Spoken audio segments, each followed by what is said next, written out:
केरवा के पतावा पे न्योता पे ठवानी न्योता करीना स्वीकार जी। हाँ लिहिनाया रख मोर आदित्य गोसाइया परती के सुन ली पुकार जी।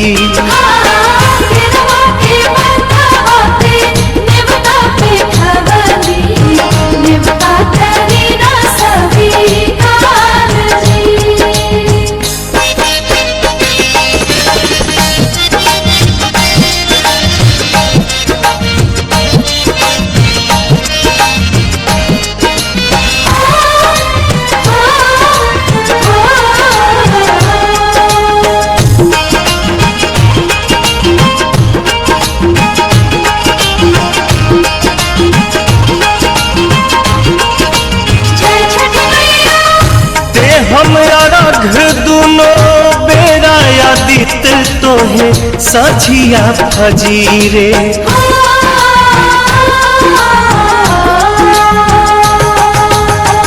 दूसरा रघ दे के मानव आशीष आके गंगा के तीरे दिन के सहैया रौवे रोग हरैया जी रौवे से जग में जोर जी।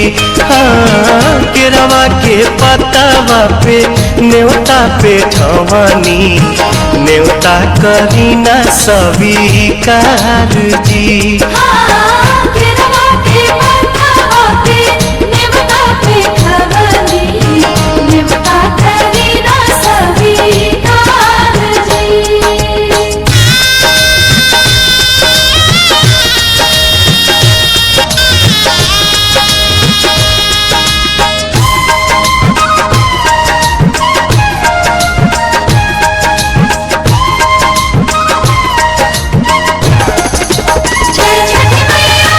नजरी के कोर से करिले अजोर जग रौवे से जागेला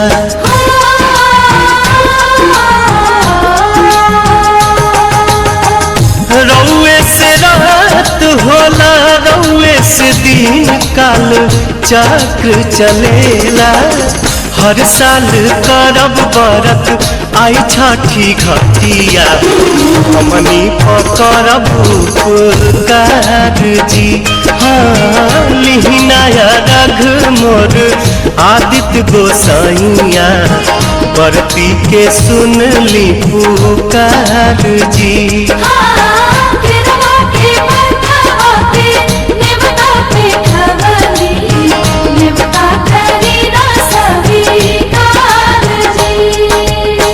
केरवा के पतावा पे न्योता पे ठवानी न्योता करीना स्वीकार जी। हाँ लिहिनाया रघ मोर आदित्य गोसाइया परती के सुन ली पुकार जी।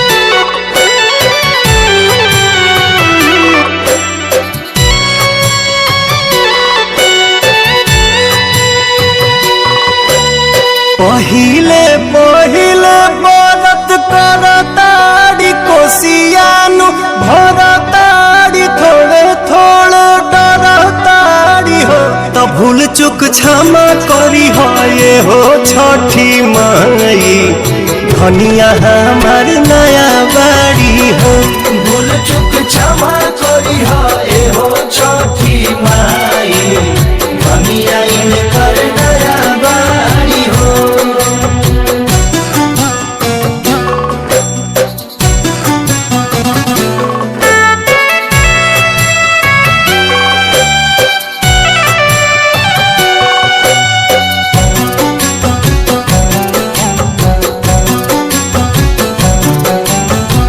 सहरे में रहल बड़ी धानिया विधि कुछ न जानस भूखे के बरत जिद करली नहीं कहाला पमानस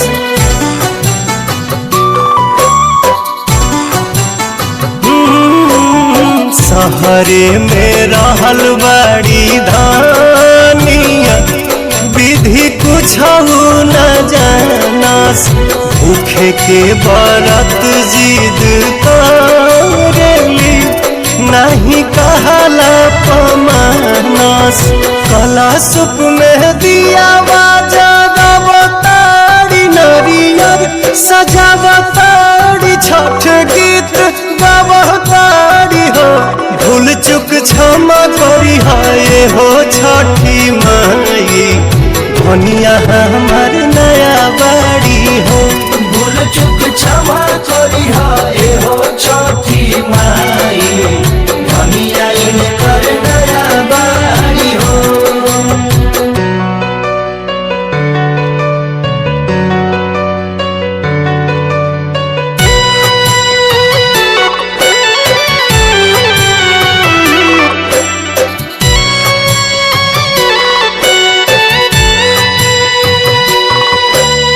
हाथ जोड़ी करेली बिनतिया माई साराधा पुरैहा गोदिया में खेले इनका लालना ऐसन कृपा बनैहा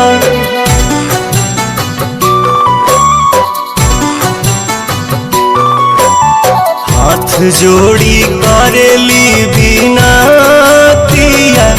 माई साराधा पुरैहा गोदिया में खेले इनका लालना ऐसन कृपा बनैहा छठ के समान सारी अवतारी चूड़ी खाना अवतारी पहनी के पियर साड़ी हो भूल चुक क्षमा करी है हो छठी माई धनिया हमार नया बाड़ी हो।